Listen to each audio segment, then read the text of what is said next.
வணக்கம். இந்த வீடியோவில் நான் முதலாக யாழ்ப்பாணத்தில் சந்தித்த எய்ட்ஸ் நோயாளிகளான தம்பதிகளை பற்றி தான் பகிர போகிறேன். இது ஒரு உண்மை கதை. 2014ஆம் ஆண்டு நான் யாழ்ப்பாணத்தில் இருக்கிற ஊடகம் ஒன்றில் பணியாற்றி கொண்டிருந்தேன். அந்த நேரம் த ஃபியூச்சர் ஸ்டோரிஸ் என்று சொல்லப்படுற ஒரு வகையான எழுத்தில் எனக்கு அதிக ஆர்வம் இருந்தது.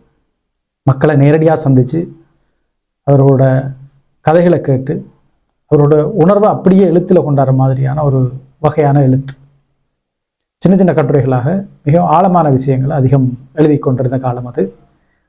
அப்படியாக நான் அதிகம் தேடிக்கொண்டிருந்த ஒரு தரப்பினராக தான் இந்த எய்ட்ஸ் தொற்றாளர்கள் இருந்துச்சு. தேடி கடைசியாக ஒரு தம்பதியினர் நான் இந்த நேர்காணல் செய்யறதுக்காக சம்மதிச்சினோம். யாழ்ப்பாணத்திலேயே அது சாத்தியமானது. ஒரு தொண்டு நிறுவனம் அந்த எய்ட்ஸ் தொற்றாளர்களான தம்பதியினரை சந்திக்கிறதுக்கான ஏற்பாடுகளை செய்து வந்திருந்தது. அந்த நான் சந்தித்த நேரத்தில் அந்த தொண்டு நிறுவனம் தான் அந்த 2 பேரையும் வச்சு பராமரித்து கொண்டிருந்தது. அந்த நேரம் அவ எனக்கு சொல்லிச்சினோம், இதோட நிறைய பேர் தங்களோட கட்டுப்பாட்டின் கீழே இருக்கணும் இங்கே இல்லை, கொழும்புல.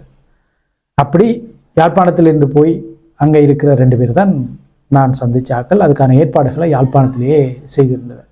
காலை நேரத்தில் ஒரு மழை பெய்கிற நாளில் அந்த சந்திப்பு நடந்தது. எய்ட்ஸ் நோயாளர்கள்ன்றா எங்கள்கிட்ட ஒரு படிமம் இருக்குது தானே. அவைக்கு கண்ணெல்லாம் உள்ளுக்கு போயிருக்கும், பல்லெல்லாம் சொத்தையாக இருக்கும், மெலிஞ்சி இருப்பினம், இந்த மாதிரி ஒரு படிமம் இருக்குது. ஆனால் அவையை பார்த்தா அப்படி இல்லை. எனக்கு அவையை தான் வந்து அறிமுகமாச்சினோம். நாங்கள்லாம் அந்த எய்ட்ஸ் தொற்றாளர்கள் மிகவும் ஆரோக்கியமாகவும் அதே நேரத்தில் நல்ல உணர்வோடையும் மகிழ்வாகவும் என்னோட உரையாடக்கூடியவர்களாக இருந்துச்சு. எனக்கு ஆச்சரியமாக இருந்தது. அவையே அந்த சந்தேகத்தை தீர்த்து வச்சினோம். எங்களை பார்க்க நம்ப இல்லாமல் இருக்கா, உங்களுக்கு சந்தேகமாக இருக்கா, எங்களுக்கு எய்ட்ஸ் இருக்கா இல்லையான்னு.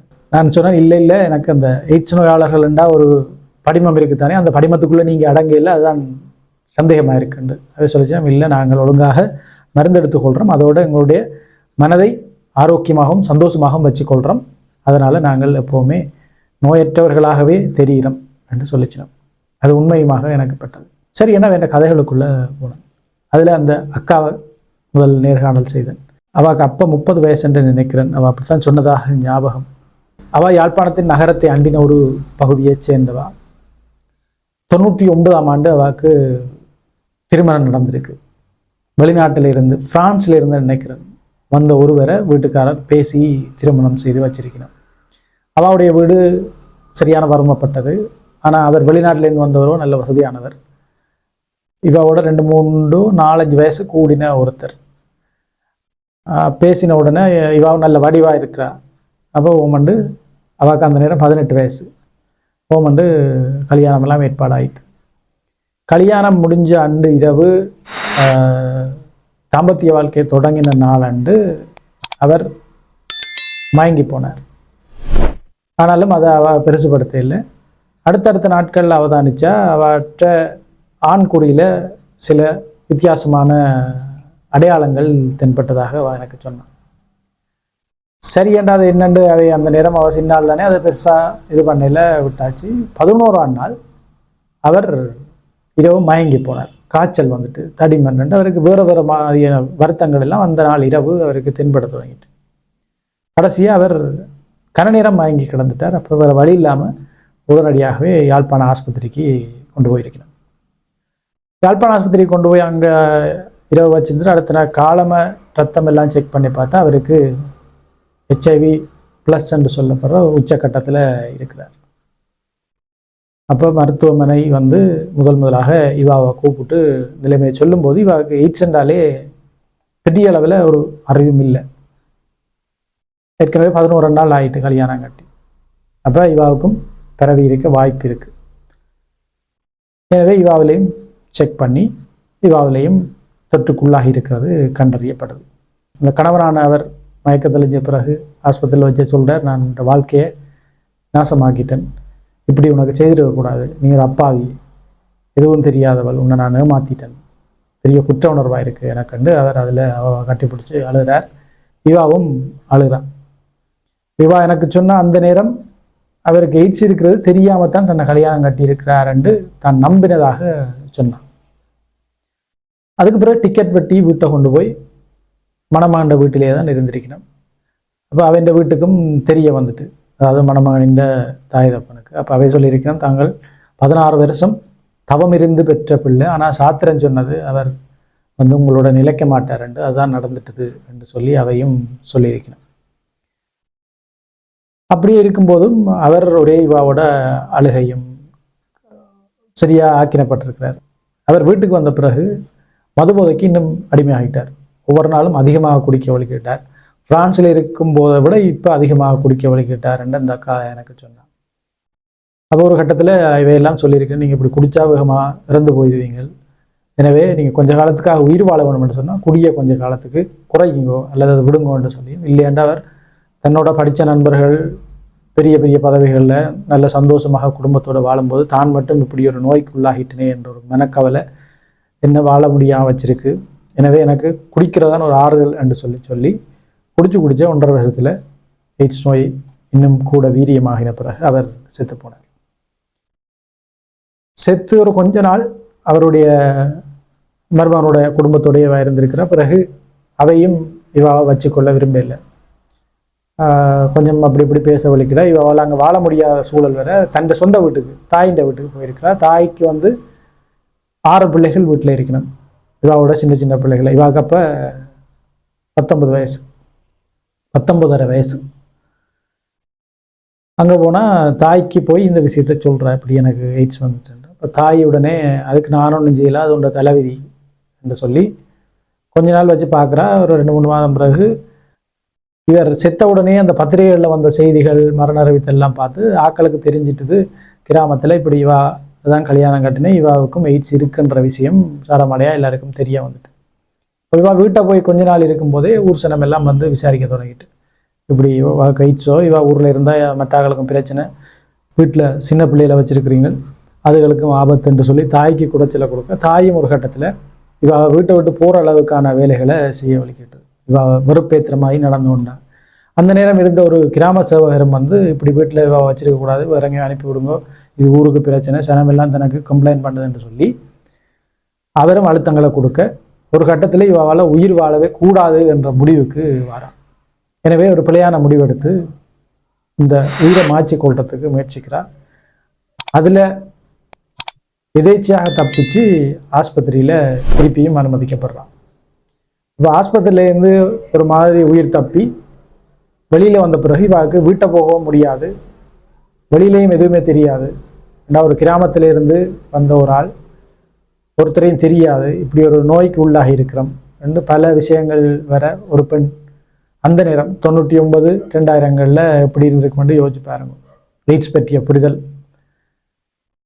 எனவே வர வழி இல்லாமல் ஒரு என்ஜிஓட்ட போகிறா, என்ஜிஓ இல்லை ஒரு சர்ச்சுக்கு போகிறா. சர்ச்சுக்கு போய் அங்கே இருக்கிற ஆட்கள்கிட்ட சொல்கிறா, இப்படி எனக்கு பிரச்சனை, என்ன நீங்கள் பராமரிக்காட்டின்னு பரவாயில்ல, எனக்கு கொள்றதுக்கு ஏதாவது வழி இருந்தால் சொல்லுங்க, நான் பிரச்சனை இல்லாமல் சாகிறதுக்கு எனக்கு ஒரு வழி சொல்லுங்கன்னு கேட்குறான். அப்போ அவே சொல்லினோம், சாகிறது ஒரு தீர்வு இல்லை, நீங்கள் ஒரு நிறுவனம் இருக்குது, அந்த நிறுவனத்தில் நாங்கள் சேர்த்து விட்றோம். சரி என்றால் அந்த நிறுவனத்தில் அவையே சேர்த்தோன்னா அவள் அந்த நிறுவனத்தில் போய் அந்த நிறுவனத்தோட பராமரிப்பின் கீழே மருந்தெடுத்து அங்கே வாழ்ந்து கொண்டு இருக்கிறாள். வாழ்ந்து கொண்டு இருக்கத்தான் எனக்கு சொல்கிறா, இந்த கதையில் இடையில சொல்லுவா, அந்த கணவர் உத்தரித்து கொண்டிருக்கும் போது சொல்லுவேறாம், தான் வந்து வெளிநாட்டில் இருக்கும்போது அதிக பெண்களோட தொடர்பு இருந்த கதைகள் எல்லாம் சொல்லுவேறாம். அப்போ தான் விளங்கி கொண்டதாம் அவருக்கு ஏற்கனவே தொற்று இருக்கென்று தெரிஞ்சு கொண்டும் என்னை திருமணம் செய்திருக்கிறார் என்ற தான் அந்த நேரம் விளங்கி கொண்டேன் என்று சொன்னான். சரி, இடைச்செறிகளாக இதை சொன்னேன்.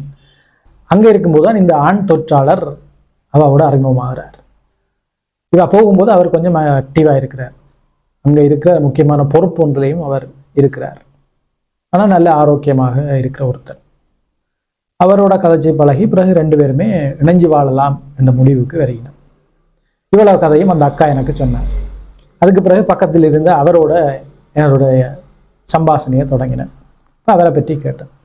அவர் மலையகத்தை சேர்ந்தவர், தாய் கொஞ்சம் மனநோய்வாய்ப்பட்டவர், தன்னுடைய வேலையை தானே செய்து கொள்ள முடியாதவர், தகப்பன் மதுபோதைக்கு அடிமையான ஒருவர். அவன் வீட்டிலையும் நிறைய பிள்ளைகள், சகோதரி தான் இவை எல்லாத்தையுமே வேலைக்கு போய் பார்த்து கொள்றது.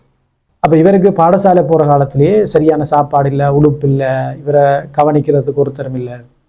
அப்போ ஒரு சிதஞ்ச நிலையில தான் பாடசாலைக்கு போய் கொண்டிருக்கிறார். போகிற வழியில் வார வழியில் சில ஆண்கள் இவரை துஷ்பிரயோகம் செய்திருக்கிறார். இவருடைய வறுமையை காரணம் காட்டி சாப்பாடு வாங்கி கொடுத்து, உடுப்பு வாங்கி கொடுத்து, சினிமாவை கூட்டிக் கொண்டு போய் அப்படியெல்லாம் செய்து இவரை ஆண்கள் பாலியல் துஷ்பிரயோகத்துக்கு உள்ளாயிருக்கணும் பல பேர். பிறகு காசு கொடுத்து அவர் ஒரு பாலியல் தொழிலாளி மாதிரியே பயன்படுத்தி இருக்கணும். அப்போ இதெல்லாம் விவரம் தெரிய வலிக்கிற இவர் வந்து ஒரு மாதிரி கொழும்புக்கு வந்து கொழும்புல இருந்து வெளிநாடு ஒன்றுக்கு வேலைக்கு போகிறார். அங்கே போன இடத்துல இவருக்கு அந்த வாழ்க்கை முறைமையெல்லாம் பிடிச்சி போனது. பிலிப்பைன்ஸ் நாட்டு பெண்ணோட இவர் லிவின் என்று சொல்லுவினம், கல்யாணம் செய்யாமல் சேர்ந்து வாழ்றார். அப்படி சேர்ந்து வாழ்ந்திருக்கிறார் ஒரு வருஷம். சேர்ந்து வாழும்போது பாலியல் ரீதியான தொடர்புகளும் அவைக்குள்ளே ஏற்பட்டிருக்கு. அங்கே அப்படி அவரோட சேர்ந்து வாழ்ந்த காலப்பகுதியில் குறிப்பிட்ட காலம் முடிஞ்ச உடனே அவர் இலங்கைக்கு வரார். வந்து தன்னுடைய சகோதரிக்கு கல்யாணம் செய்து வைக்கிறார். ஏனைய சகோதரங்களுக்கு எல்லாம் உதவி செய்துட்டு திருப்பி போகிறார். திருப்பி கொஞ்ச நாள் இருந்துட்டு இலங்கைக்கு வரார். வரும்போது இவரை செக் பண்ணால் இவருக்கு எய்ட்ஸ் இருப்பது உறுதிப்படுத்தப்படுது. பிறகு அந்த பெண்ணிட்ட இவர் கேட்குறாரு, உனக்கு எய்ட்ஸ் இருக்கான்னு. அவள் சொல்கிறா, எனக்கு எய்ட்ஸ் இருக்குது, நான் இதை உனக்கு பரப்ப வேணும்ன்றதை நோக்கத்துக்காகத்தான் உன்னை இவ்வளோ நாளும் வச்சிருந்தேன் என்று அவள் சொல்கிறான். அப்போ இவர் சரியாக மனவேதனைப்பட்டு அந்த நேரம் என்ன செய்கிறேன்னு தெரியாமல் போய் ஒரு வெள்ளவத்தை கடற்கரைக்கு போய் கடலில் விழுந்து சாக போகிறார். பிறகு அங்கேருந்து யோசிச்சுட்டு தமக்கைக்கு ஃபோன் பண்ணுறேன், என்ன செய்யலாம்னு. அவளுக்கு விஷயத்தை சொன்னோன்னா அவள் அழுது பெரிய அளவில் இது பண்ணி, சரி வீட்டை வா என்று சொல்கிறேன். சரி என்று வீட்டை போகிறார்.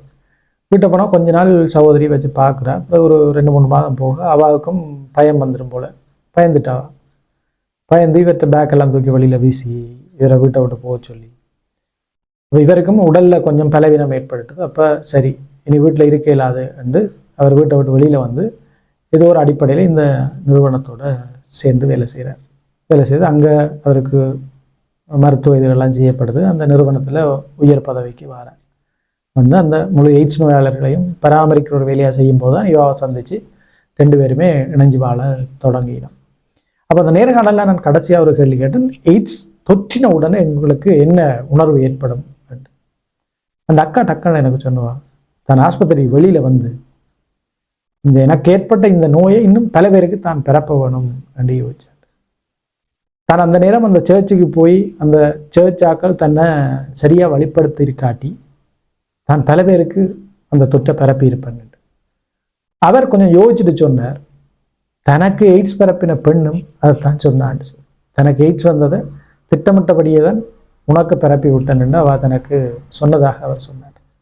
எனவே அவர் சொன்னார், எய்ட்ஸ் தொற்றுக்குள்ளான ஆக்களுக்கு முதல் ஏற்படுற 2 மனநிலை, அதில் ஒன்று வந்து தன்னை உயிரை மாற்றி கொள்வது.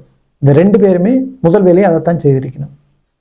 2வது அநேகமான ஆக்களுக்கு வார்த்தை அந்த நோயை பல பேருக்கு பரப்பி விடணும் என்றது.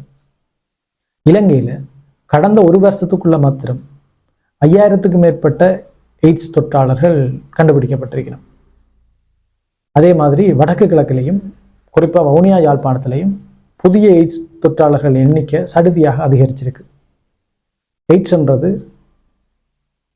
பாலியல் தொற்றால் ஏற்படுற மாற்ற முடியாத ஒரு நோய். உயிரை கொல்லும், ஆக்களை தனிமைப்படுத்தும். நான் சொன்ன இந்த கதைகளில் வர மாதிரி குடும்பத்தை விட்டே திரத்தி விட்டுரும், சமூகத்தை விட்டு ஒதுக்கி விட்டுரும்.